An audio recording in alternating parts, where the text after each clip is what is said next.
Hello everyone, welcome to SPB biology classes. जैसा कि आप जानते हैं, इससे पहले हम लोगों ने क्या तंत्रिका तंत्र के मोस्ट इंपॉर्टेंट क्वेश्चन किए थे। अगर आपने अभी तक वो हमारी क्लास नहीं देखी है तो डिस्क्रिप्शन में नीचे लिंक पड़ा हुआ है और चैनल पर प्लेलिस्ट बनी है, आप वहाँ से जाकर के देख सकते हैं। आज हम लोग क्या करेंगे, जनन तंत्र के परीक्षा में आए हुए प्रश्न करेंगे। तो पहला प्रश्न क्या कहता है, पहला प्रश्न कहता है निषेचन। ठीक है, क्या निषेचन फर्टिलाइजेशन की क्रिया कहाँ पर होती है? तो जो फर्टिलाइजेशन की प्रोसेस होती है वो कहाँ होती है? अंडवाहिनी में, यानी कि ओविडक्ट में होती है। ठीक है, मनुष्य में शरीर के निम्नलिखित भागों में से किस एक में शुक्राणु डिंब का निषेचित किया जाता है? जो शुक्राणु होता है, एगो जो आपका स्पर्म होता है, उसको कहाँ पे निषेचित किया जाता है? तो देखो डिंब लिखा हुआ है, डिंब को निषेचित किया जाता है। जो डिंब निषेचित होगा वो डिंब वाहिनी में होगा। कहाँ होगा? डिंब वाहिनी में होगा। तो देखिए किसी किसी क्वेश्चन का आंसर जो होता है उसी के क्वेश्चन में ही छिपा हुआ होता है। तो यहाँ डिंब वाहिनी की जो नली है उसी में क्या होगा, इसका निषेचन होगा। अगला क्वेश्चन क्या कहता है कि मादा जनन पथ में पहुंचने के पश्चात मानव शुक्राणु अपनी निषेचन क्षमता सुरक्षित रखते हैं। ठीक है, जो शुक्राणु होती है उनकी जो लाइफ साइकिल होती है वो क्या 1 से 2 दिनों के लिए होती है। कितनी होती है? 1 से 2 दिनों के लिए होती है। क्या करते हैं, अपनी निषेचन क्षमता को 1 से 2 दिनों के लिए क्या करते हैं, सुरक्षित रखते हैं। ठीक है, मानव भ्रूण का हृदय कब स्पंदन करने लगता है? जो भ्रूण बनता है, जो जाइगोट बनता है। ठीक है, तो जाइगोट जो होता है वो जो भ्रूण एम्ब्रियो बनेगा वो क्या करेगा, अपने परिवर्धन के जब चौथा सप्ताह होगा तो क्या करेगा, वो स्पंदन करने लगता है, धड़कन उसमें आ जाती है। तो इस तभी कहते हैं कि क्या आपका चौथे सप्ताह में क्या होती है, बच्चे में जान आ जाती है। अगला क्वेश्चन देखते हैं। अगला क्वेश्चन क्या कहता है, क्वेश्चन नंबर 5 देखते हैं। निम्न में से कौन सा एक जीवन को परिभाषित करने वाली विशेषता नहीं है? ठीक है, जीवन को कौन परिभाषित नहीं करता है? तो देखो पोषण करता है, शोषण करता है, उत्सर्जन करता है, पर आपका जो प्रजनन है जीवन को परिभाषित नहीं करता है। तो यहाँ आंसर आपका ए सही होगा। अगला क्वेश्चन है, उस प्रक्रम को क्या कहते हैं जिसमें कोई जीव अपने जैसे जीव को जन्म देता है? ठीक है, अपने जैसे जीव को उत्पन्न करना जनन कहलाता है। ठीक है, क्या कहलाता है? जनन कहलाता है। उत्सर्जन तो क्या होगा, वेस्ट प्रोडक्ट को निकालना होगा। पोषण हो गया आपका, न्यूट्रिशन लेना। परिसंचरण हो गया, शरीर में देखो परिसंचरण होना। ठीक है, तो जनन क्या होता है, अपने जैसे जीव की उत्पत्ति करना होता है। अगला क्वेश्चन क्या है, निम्न में से कौन जीव में जनन की विधि है? ठीक, अलैंगिक और लैंगिक। ठीक है, लैंगिक और अलैंगिक दोनों क्या है, जीवों में जनन की विधियां जिनके द्वारा क्या होता है, जनन की प्रोसेस होती है। तो ए और बी बोथ यहाँ पे सही हैं। ठीक है, निम्न में से किस प्रकार के प्रजनन से अधिक विविधता उत्पन्न होती है? विविधता जो होते हैं देखो अलैंगिक से नहीं आती हैं, लैंगिक जो प्रजनन होता है यहाँ पे क्या होती है, अधिक विविधताएं आपको देखने को मिलती हैं। अगला क्वेश्चन है, निम्न में से कौन सा एक अलैंगिक जनन की विशेषता नहीं है? ठीक है, ये देखो एकल जनक युग्मक का नहीं होना। ठीक है, क्लोन का बनना, पर आपका जो द्विजनक होता है ये इसकी क्या विशेषता नहीं होती है। ठीक है, इसकी विशेषता नहीं होती है। अगला क्वेश्चन क्या करें, निम्न में से कौन अलैंगिक जनन का एक प्रकार है? ठीक है, तो देखो अलैंगिक आपका देखो विखंडन, खंडन, पुनर्जनन, ये तीनों क्या होते हैं, अलैंगिक असेक्सुअल रिप्रोडक्शन के क्या होते हैं, पार्ट होते हैं। ठीक है, विखंडन द्वारा प्रजनन नहीं करता है। तो देखो अमीबा करता है विखंडन द्वारा, प्लाज्मोडियम करता है, लेशमेनिया करता है, जो प्लेनेरिया होता है विखंडन विधि द्वारा क्या करता है, जनन नहीं करता है, बहुविखंडन द्वारा उत्पन्न होता है। ठीक, जो बहुविखंडन है उसके द्वारा कौन उत्पन्न होता है? तो देखिए आपका प्लाज्मोडियम क्या होता है, प्लाज्मोडियम जो होता है बहुविखंडन द्वारा उत्पन्न होता है।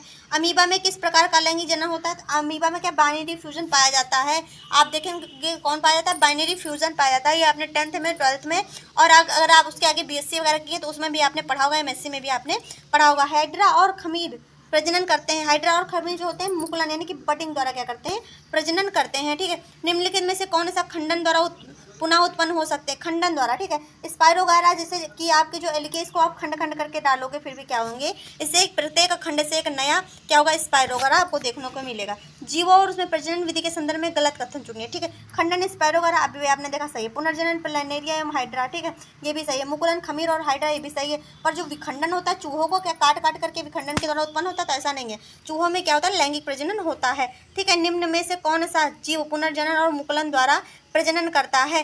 मुकुलन के द्वारा आपका क्या करेगा, हाइड्रा। हाइड्रा में बडिंग के द्वारा क्या होता है, प्रजनन होता है। मुकुलन के द्वारा क्या होता है, प्रजनन होता है। जीवाणु देखो बीजाणु समाज संघ द्वारा प्रजनन करता है। बीजाणु समाज संघ के द्वारा कौन, राइजोपस क्या करता है, प्रजनन करता है। निम्न में से कौन एक लैंगिक जनन का लक्षण नहीं है? इसमें क्या लैंगिक जनन का लक्षण नहीं है, ये देखना है। तो आपका देखिए जो एकल जनक होता है ये क्या होता है, लैंगिक जनन का लक्षण नहीं होता है। अगला क्वेश्चन क्या कर रहा है, निम्न में से कौन जीवन अवधि, ठीक कौन जीवन अवधि के चक्र नहीं है? ठीक, जीवन अवधि का चक्र नहीं है। तो देखो किशोरा प्रवस्था, जनन प्रवस्था, जिर्यामान प्रवस्था, तो तीनों क्या होती हैं, इसकी चक्र नहीं होती हैं, अवधि के चक्र नहीं होते। अगला क्वेश्चन है, नर युग्मक और मादा युग्मक का क्या कहलाता है? ठीक, नर युग्मक और मादा युग्मक का युग्मन क्या कहलाता है? ठीक, तो क्या कहलाता है आपका, तो ये आपका युग्मक संलयन, शुक्राणुजनन, निषेचन। तो देखो ये आपका कहलाता है युग्मक संलयन और निषेचन दोनों कहलाता है। आंसर यहाँ पे आपका क्या डी सही है। अगला क्वेश्चन देखते हैं। अगला क्वेश्चन क्या कह रहा है कि मृदा युग्मक, देखो मृद युग्मक और नर युग्मक, ठीक, मादा युग्मक, यहाँ पे गलत लिखा हुआ, टाइपिंग गलत है, मादा युग्मक और नर युग्मक, ठीक है, मिलकर का निर्माण करते हैं तो अंडा का, ठीक, किसका निर्माण करते हैं, अंडा का निर्माण करते हैं, ठीक है। निम्नलिखित में से कौन जीवन की अवधि के अंतिम चरण है, ठीक है, तो जीर्णता या वृद्धावस्था, ठीक है, वृद्धावस्था को जीर्णता भी कहा जाता है, ये क्या है, अंतिम चरण होता है, इसके बाद व्यक्ति क्या होता है, मृत्यु अवस्था को प्राप्त हो जाता है। निम्नलिखित में से कौन सा एक नर युग्मक है, ठीक, जो देखो अंडा और डिंब दोनों क्या है, एक ही है, ठीक है, जो शुक्राणु है ये क्या है, नर युग्मक है आपका। निम्नलिखित में से कौन सा एक मादा युग्मक है, देखो पुमंड शुक्राणु, ये दोनों क्या है, ये स्पर्म के हैं, और आपका एपिडोडाइमिस ये भी इसी का पर अंड है, जो ये क्या है, मादा युग्मक का पार्ट है। अगला क्वेश्चन क्या है, अगला क्वेश्चन कहता है मानव शरीर की सबसे छोटी कोशिका कौन है, तो मानव शरीर की सबसे छोटी कोशिका शुक्राणु है, स्पर्म है, ठीक है। मानव शरीर की सबसे बड़ी कोशिका तो अंड है, क्या है, अंड है, एग है। लैंगिक जनन की घटना नहीं है, ठीक है, तो प्राकृतिक मृत्यु, ठीक, प्राकृतिक मृत्यु जो है वो लैंगिक जनन की घटना नहीं है। निषेचन युग्मक का बनना, युग्मनज का बनना, ये क्या है, लैंगिक जनन की घटनाएं हैं, पर जो आपका प्राकृतिक मृत्यु है ये लैंगिक जनन की घटना नहीं है। निषेचन से पूर्व होने वाली घटना, देखो निषेचन से पूर्व होने वाली घटना नहीं है, ठीक, तो देखो शुक्राणु जनन, अंड जनन, युग्मक स्थानांतरण, ये तीनों है, पर निषेचन क्या है, नहीं है। शुक्राणु और अंडाणु के बनने की क्रिया को क्या कहते हैं, तो युग्मक जनन कहा जाता है, गैमेटोजेनेसिस कहा जाता है। अगला क्वेश्चन है मानव कोशिकाओं में गुणसूत्र की संख्या कितनी होती है, तो 46 होती है, ये एकदम बच्चों वाला क्वेश्चन है, ठीक है, आप लोगों को जुबान पे रटा होना चाहिए। मानव युग्मक के गुणसूत्रों की संख्या कितनी होती है, 23 होती है, ये भी एकदम बहुत ही छोटों से हम लोगों ने पढ़ा है। निम्नलिखित में से कौन सा अगुणित कोशिका है, ठीक है, डिंब और शुक्राणु दोनों क्या है, अगुणित कोशिका है, हैप्लॉइड कोशिका है। अगला क्वेश्चन क्या है, एक मानव के संदर्भ में कौन सा कथन सही नहीं है, तो देखो इसके शुक्राणु चलनशील होते हैं, बिल्कुल सही है। इसके जो डिंब होते हैं अचल होते हैं, ये भी सही है। शुक्राणुओं का उत्पादन डिंब की तुलना से अत्यधिक होता है, ये भी सही है। इसके डिंब चलनशील होते हैं, ये गलत है, क्योंकि ये क्या होते हैं, अचल होते हैं, मतलब चलनशील नहीं होते हैं। 35 क्वेश्चन नंबर क्या कह रहा है, 35 क्वेश्चन नंबर कह रहा है बिना निषेचन के मादा युग्मक का नए जीवों में विकसित होना क्या कहलाता है, तो अनिषेक जनन कहलाता है। क्या कहलाता है, एपिमिक्सिस कहलाता है, निषेक जनन कहलाता है। बाह्य निषेचन के संदर्भ में कौन सा असत्य है, ठीक, असत्य देखना, तो युग्मक संलयन शरीर के बाहर होता है, ये सही है, ठीक। मादा देखो माध्यम के रूप में सामान्यतः जल होता, सही है। या मेढक और अधिकतम शैवालों में पाया था, ये भी सही है। मानव में यह निषेचन होता है, ये गलत है, ये बात गलत है, बिल्कुल एकदम बिल्कुल गलत है, ठीक। बाह्य निषेचन अधिकांश में संभव है, ठीक, बाह्य निषेचन देखो उभयचर, शैवाल, मछलियों, इन तीनों में क्या है, संभव है। अगला क्वेश्चन 38 क्वेश्चन क्या कह रहा है, 38 क्वेश्चन कह रहा है निम्नलिखित में से किस जीव में युग्मक संलयन शरीर के अंदर नहीं होता है, तो देखो शरीर के अंदर सरीसृप, पक्षी, स्तनधारी, तीनों में सरीसृप के सरीसृप में अंदर होता है, ठीक, और पक्षी में भी अंदर होता है, स्तनधारी में, पर मेढक जो होता है इसमें शरीर के अंदर नहीं होता है, यहाँ शरीर के बाहर होता है, तो यहाँ ऑप्शन नंबर डी सही है। अगला क्वेश्चन युग्मनज में कितनी कोशिका या कोशिकाएं होती हैं, तो एक कोशिका होती है, ठीक है। एक कोशिकीय युग्मनज से भ्रूण का विकास क्या कहलाता है, तो भ्रूणोद्भव कहलाता है। क्या कहलाता है, भ्रूणोद्भव कहलाता है। अगला क्वेश्चन क्या कह रहा है, अगला क्वेश्चन कह रहा है निम्नलिखित में से कौन भ्रूणोद्भव के दौरान युग्मनज में होने वाली प्रक्रिया है, तो देखिए समसूत्री विभाजन, ठीक है, समसूत्री विभाजन और कोशिका विभेदीकरण दोनों क्या होती हैं, दोनों ही भ्रूणोद्भव के द्वारा युग्मनज में होने वाली प्रक्रिया होती है। अगला क्वेश्चन क्या है, अंड देने वाले जीवों को क्या कहते हैं, तो अंड प्रजक कहते हैं, बिल्कुल सिंपल। निम्नलिखित में से कौन सा एक सजीव प्रजक है, तो मनुष्य जो होता है वो सजीव प्रजक होता है, ठीक है। पुरुष जनन तंत्र में सम्मिलित नहीं है, देखो वृषण, सहायक नाड़िकाएं, ग्रंथियां सम्मिलित हैं, पर जो डिंब है ये फीमेल में होता है, ठीक है, मतलब यानी कि मादा में होता है, तो ये सम्मिलित नहीं है। पुरुषों के शुक्राणु का निर्माण कहाँ होता है, तो वृषण में होता है, टेस्टिस में होता है। नरों में प्राथमिक जनन अंग, ठीक है, नरों में प्राथमिक जनन किसको कहा जाता है, तो टेस्टिस को कहा जाता है, आप 12th में जब बायोलॉजी पढ़ेंगे उसमें दिया हुआ है, ठीक है।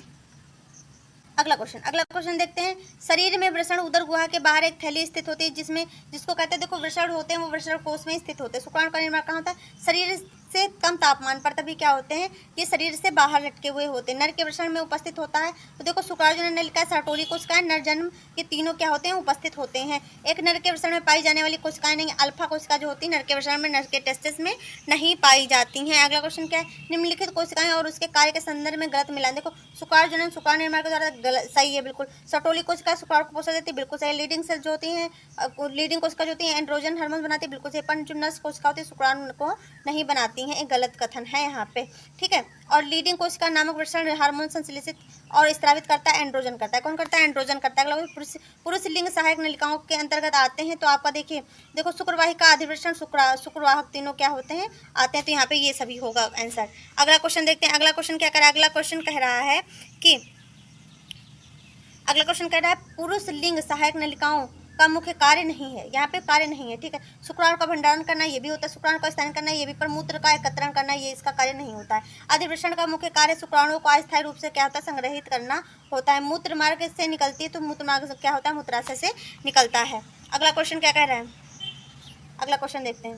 अगला क्वेश्चन कह रहा है कि मूत्र के उत्सर्जन और वीर्य स्खलन के लिए सामान्य भाग होता है मूत्र मार्ग। क्या होता है, सामान्य भाग जो होता है उसको मूत्र मार्ग कहते हैं। पुरुष लिंग के सहायक ग्रंथियों में सम्मिलित है। देखिए, एक जोड़ा शुक्राशय होता है, एक पुरुष होता है, एक जोड़ा वाल्वो यूरेथ्रल होता है, ये तीनों होते हैं, ठीक है। प्रोस्टेट ग्रंथि के संदर्भ में कौन सा कथन गलत है, यह लिंग के नीचे होता है, यही गलत है। यह लिंग के ऊपर होता है, यह बात सही है। यह मूत्राशय के नीचे होता है, ये भी सही है। यह शुक्राणु को संक्रमण से बचाता है, ये भी सही है। पर यह लिंग के नीचे होता है, ये बात क्या है, इसमें गलत दी हुई है, ठीक है। प्रोस्टाग्लैंडिनेस नामक पदार्थ का स्त्राव करता है, शुक्राशय करता है। कौन करता है, शुक्राशय करता है, ठीक। अगला क्वेश्चन है, शुक्राशय कार्य के संदर्भ में कौन सा कथन असत्य है, ठीक है। शुक्राशय कार्य के संदर्भ में कौन सा कथन असत्य है, ठीक है। इसका स्त्राव शुक्राणु के सक्रिय करता है, सही है। इसका स्त्राव शुक्राणु को पोषण प्रदान करता है, ये भी सही। इसका स्त्राव मादा जनन मार्ग को संकुचित करता है, ये भी सही है। इसका स्त्राव शुक्राणु को अचल बनाता है, ये गलत है। ये बात क्या है आपका पूरी तरीके से गलत है। अब बल्बो यूरेथ्रल ग्रंथि के संदर्भ में असत्य चुने, ठीक है। असत्य कथन चुनना है। इसे काउपस ग्रंथि भी कहता है, ये सही है। इसका स्त्राव लिंग के स्नेहन में मदद करता है, ये भी सही है। इसका स्त्राव शुक्राणु के मूत्र मार्ग में अम्लीय छाया माध्यम से बचाता है, ये भी सही है। इसका स्त्राव अम्लीय होता है, ये गलत है, क्योंकि अम्लीय माध्यम से क्या होता है, ये बचाता है। वीर्य बराबर प्लस शुक्राणु, ठीक है। तो इसमें क्या है, वीर्य बराबर क्या होता है, वीर्य प्लाज्मा प्लस क्या होता है, शुक्राणु, ओके। अगला यहाँ पे बी सही है। अगला क्वेश्चन क्या है, वीर्य के मुख्य घटक के संदर्भ में गलत कथन चुनने हैं, ठीक है। चुनना है, गलत कथन चुनना है। तो आइए देखते हैं। प्रोस्टेट ग्रंथ का स्त्राव 20% होता है, सही है। शुक्राशय का स्त्राव 70% होता है, सही। शुक्राणु कितने 10% होते, सही है। पर काउपस ग्रंथि 40%, ये गलत है, नहीं होती है, ठीक है। शुक्राणु द्वारा ऊर्जा के लिए मुख्य रूप से उपयोग किया जाता है तो फ्रैक्टोज का, किसका, फ्रैक्टोज का। सिसिन का मुख्य कार्य है, ठीक है, मूत्र के शरीर के बाहर उत्सर्जित करना, बिल्कुल। वीर्य सेचन, ठीक, वीर्य सेचन, तो ये देखो ए और बी दोनों कार्य होते हैं, ठीक है। अगला क्वेश्चन क्या है, वृषण या पुरुष जनन तंत्र का संरचनात्मक और कार्यात्मक इकाई क्या होती है, शुक्र जनन नलिका होती है। अगला क्वेश्चन देखते हैं। मानव नर में वृषण द्वारा स्त्रावित हार्मोन जो होता है टेस्टोस्टेरोन होता है, ठीक है। शुक्र जनन के लिए उत्तरदायी होता है, तो देखो हाइपोथैलेमस का GNPH, पीयूष ग्रंथि LH, पीयूष ग्रंथि का FSH, तो ये तीनों होते हैं, ठीक है। निम्नलिखित में से कौन सा एक पुरुष लिंग हार्मोन्स नहीं है, टेस्टोस्टेरोन। टेस्टोस्टेरोन क्या है, पुरुष लिंग क्या होता है, हार्मोन्स है, ठीक। ये हार्मोन्स होता है, पर एस्ट्रोजन, रिलैक्सिन, प्रोजेस्टेरोन ये क्या होता है, पुरुषलिंग हार्मोन्स नहीं होते हैं, ठीक है। जो आपका टेस्टोस्टेरोन होता है ये क्या होता है, टेस्टिस से रिलीज होता है, तो ये पुरुष जो होता है देखो पुरुषलिंग हार्मोन्स होता है, ठीक है। अगला क्वेश्चन क्या है, निम्नलिखित में से कौन मानव नर में द्वितीयक लैंगिक लक्षण को नहीं दर्शाता है, ठीक। जो दूध के दांत देखो गिरना होते हैं, द्वितीयक लक्षण नहीं होते। आवाज़ का फटना, ठीक, भारी होना, दाढ़ी मूंछों का निकलना, और देखो कांख और जननांगों क्षेत्र में वाला आना, ठीक, ये तो ये सब होता है, क्या होते हैं, द्वितीयक लैंगिक लक्षण होते हैं, ठीक है। वृषण रज्जु में होता है, ठीक है। तो देखो रक्तवाहिनियां, तंत्रिकाएं, शुक्रवाह के तीनों होते हैं, ठीक है। तो इनमें से सभी, ठीक है। निम्नलिखित में से किस स्तनधारी में वृषण कोष में उपस्थित होता है, तो मनुष्य में, ठीक है। क्या मानव में ही ऐसा होता है। शुक्र जनन के संदर्भ में गलत कथन चुने। यह नर के वृषण में होता है, बिल्कुल सही है। यह क्रिया जीवन भर होती है, बिल्कुल सही है, ठीक है। पर यह मादा के अंडाशय में गलत है, यह मादा के अंडाशय में नहीं होती। यह यौवन आरंभ शुरू होने पर होता है, ये भी सही, किशोरावस्था होने पर स्टार्ट होता है। अगला क्वेश्चन क्या कहता है, डक्टस डेफरेंस भी कहा जाता है, तो वास डेफरेंस को क्या, डक्टर डेफरेंस भी कहा जाता है। यहाँ पे क्वेश्चन नंबर 75 का है, ए सही है। यहाँ पे क्या सही है, ए सही है क्वेश्चन नंबर 75 का। अगला क्वेश्चन, डार्टोस पेशी पाई जाती है तो वृषण कोष में। डार्टोस पेशी कहाँ पाई जाती है, वृषण पाई जाती है। वीर्य सेचन की क्रिया किसमें होती है, तो योनि में होती है। क्या, योनि में। देखो योनि में फर्टिलाइजेशन के दौरान, निषेचन के दौरान, संभोग के दौरान क्या किया जाता है, पुरुष द्वारा वीर्य का सेचन किया जाता है, सीमन निकाला जाता है, ठीक। अगला क्वेश्चन 78 क्या कह रहा है, मानव में निषेचन की क्रिया कहाँ पर होती है, तो डिंब वाहिनी नलिका में, ठीक। याद कर लीजिए, डिंब वाहिनी नलिका में, आपका सी सही है। मानव में सहायक लिंग ग्रंथि को जोड़े में नहीं पाया जाता, तो प्रोस्टेट को, किसको, प्रोस्टेट को जोड़े में नहीं पाया जाता है। अगला क्वेश्चन है पुरुष युग्मक, ठीक। क्या है, पुरुष युग्मक। अगला क्वेश्चन है पुरुष युग्मक में गुणसूत्र स्वरूप है, ठीक है। गुणसूत्र का जो स्वरूप होता है वो देखिए आपका 23+X है। क्या है, 23+X है। इससे अगर कम या ज़्यादा होता है तो वहाँ पे विकार उत्पन्न होता है। मादा जनन तंत्र में सम्मिलित नहीं है, तो एक जोड़ा शुक्रवाहक नहीं है, बाकी एक जोड़ा अंडाशय होता है, एक जोड़ा अंडवाहिनी। अगला क्वेश्चन है अंडा, देखो अगला क्वेश्चन अंडाशय का मुख्य कार्य नहीं है, ठीक है। अंडाणु का उत्पादन, हार्मोन्स का स्त्राव, तो ये दोनों कार्य होते हैं, पर दुग्ध का उत्पादन जो होता है ये अंडाशय का कार्य नहीं होता है। अंडाणुओं का उत्पादन क्या कहलाता है, ठीक है, तो शुक्राणु जनन, ये देखो शुक्राणु का कहलाता है। अंड जनन होता है जो ये अंडाणुओं का उत्पादन कहलाता है। स्त्रियों में जनन सहायक नलिकाएं जो होती हैं, देखो डिंबवाहिनी नलिका, गर्भाशय, योनि, ठीक है, तो जो होती हैं, तो इनमें से या कोई नहीं, ठीक है। इसलिए जनन सहायक नलिकाएं जो होती हैं इनमें से कोई नहीं यहाँ पे सही है, ठीक है। अगला क्वेश्चन क्या कह रहा है, मादा शरीर में निषेचन या युग्मक संलयन की प्रक्रिया कहाँ पे होती है, तो जो युग्मक संलयन की प्रक्रिया जो होती है आपकी डिंबवाहिनी में होती है, ठीक, कहाँ होती है, डिंबवाहिनी में होती है। गर्भाशय केवल एक होता है और इसे भी कहते हैं, तो इसे क्या कहते हैं, देखो बच्चेदानी कहा जाता है, ओवरी कहा जाता है, ठीक है। निम्न में से कौन गर्भाशय की दीवार नहीं है, ठीक, देखो एंडोमेट्रियम, मायोमेट्रियम, पेरीमेट्रियम, ठीक है, तो ये क्या है, गर्भाशय की दीवारें नहीं हैं, यहाँ पे डी सही है। इस तरह की बाह्य जो जनेंद्रियों के अंतर्गत आता है, तो देखिए आपका क्या योनिच्छद और भगसेप, ये दोनों आते हैं बाह्य, ठीक है। ये बाह्य जो है वो जननांग है, डिंबवाहिनी क्या है आपकी, अंतः जननांग है। क्वेश्चन नंबर 90, 3 निम्नलिखित कथनों पर विचार करिए। योनिच्छद पहले, देखो योनिच्छद पहले संभोग के दौरान निश्चित ही फट जाता है, ठीक है, तो ये सही बात है, क्या है, यही सही बात है। योनिच्छद का होना देखो कैमार का प्रमाण नहीं, ये गलत है, ठीक है। उपरोक्त में से गलत, तो यहाँ पे सिर्फ ए ही सही है। अंडाशय द्वारा स्रावित हार्मोन्स नहीं है, ठीक है। तो देखो एस्ट्रोजन, रिलैक्सिन, प्रोजेस्टेरॉन होते हैं, पर एंड्रोजन जो होता है ये नहीं होता है। स्त्रियों में जीवन, देखो आपका जीवन रंभ शुरू हो जाता है, तो देखो तो क्या होता है, शुरू हो जाता है, ये मासिक धर्म जो होता है जीवन रंभ शुरू हो जाता है। अगला क्वेश्चन क्या कह रहा है, अगला क्वेश्चन कह रहा है कि प्रथम रजोधर्म की शुरुआत यौनारंभ पर शुरू होती है, जिसे कहते हैं, देखो रजोदर्शन। रजोदर्शन से यहाँ समझिए किसी चीज के दर्शन होना, ठीक है, तो रजोदर्शन सबसे पहले क्या हुआ है, रजोदर्शन हुए किशोरावस्था में है। स्त्री में मासिक चक्र प्रायः होता है तो 28 से 29, ठीक है, 28 से 29 दिनों में होता है। स्त्रियों में मासिक चक्र ऋतुस्राव चक्र 50 वर्ष की आयु में लगभग समाप्त हो जाता है। इस स्थिति को कहते हैं रजो निवृत्ति, यानी कि जो रजो धर्म से उससे क्या निवृत्ति मिल गई यहाँ पे, ठीक है, तो रजो निवृत्ति कहलाता है, ठीक। रजो दर्शन, जब रजो दर्शन क्या है, जब रजो धर्म आता है तो उसको रजो दर्शन कहा जाता है, ठीक है। मानव मादा के एक अंडाणु में उपस्थित लिंग गुणसूत्र होता है, ठीक है, जो लिंग गुणसूत्र होता है मादा में वो XX होते हैं, ठीक, तो X होगा आपका है। तो अगला क्या है यहाँ पे, शिशु। अगला क्वेश्चन क्या कह रहा है कि शिशु के लिंग का निर्धारण उसके द्वारा होता है, तो किसके पिता के द्वारा, क्योंकि जो फीमेल होती है उसमें XX होता है, जो मेल होता है उसमें XY होता है, तो वही डिसाइड करता है यहाँ पे कि वहाँ से ये डिसाइड होता है कि होने वाले संतान लड़का है या फिर लड़की है, ठीक है। इसमें फीमेल जो होती है मादा का कोई योगदान नहीं होता है, ठीक है, कि लड़का हो रहा है या फिर लड़की हो रही है। भ्रूण और माता के शरीर के बीच संरचनात्मक और कार्यात्मक इकाई जो होती है अपरा होती है, ठीक है। अपरा क्या द्वारा क्या होता है, जो प्लेसेंटा उसी के द्वारा क्या होता है, माँ और बच्चा जुड़े हुए होते हैं, जिससे न्यूट्रिशन मिलता है। प्लेसेंटा का मुख्य कार्य नहीं है, तो देखो भ्रूण को ऑक्सीजन प्रदान करना, भ्रूण को पोषण प्रदान करना, ठीक है, भ्रूण से अपशिष्ट को बाहर निकालना, ठीक, प्लेसेंटा का मुख्य कार्य नहीं है, ठीक है। तो इसमें से तो यहाँ आंसर नंबर क्या होगा, डी होगा, क्या होगा, आंसर डी होगा, ठीक है। अगला क्वेश्चन क्या कह रहा है, अगला क्वेश्चन कह रहा है प्लेसेंटा और भ्रूण को जोड़ता है, ठीक। प्लेसेंटा और भ्रूण कहाँ से जुड़े होते हैं, नाभि रज्जु से, ठीक, नाभि से जुड़े होते हैं। प्लेसेंटा द्वारा स्रावित हार्मोन होता है ऑक्सीटोसिन हार्मोन, ठीक, ऑक्सीटोसिन हार्मोन स्रावित करता है प्लेसेंटा।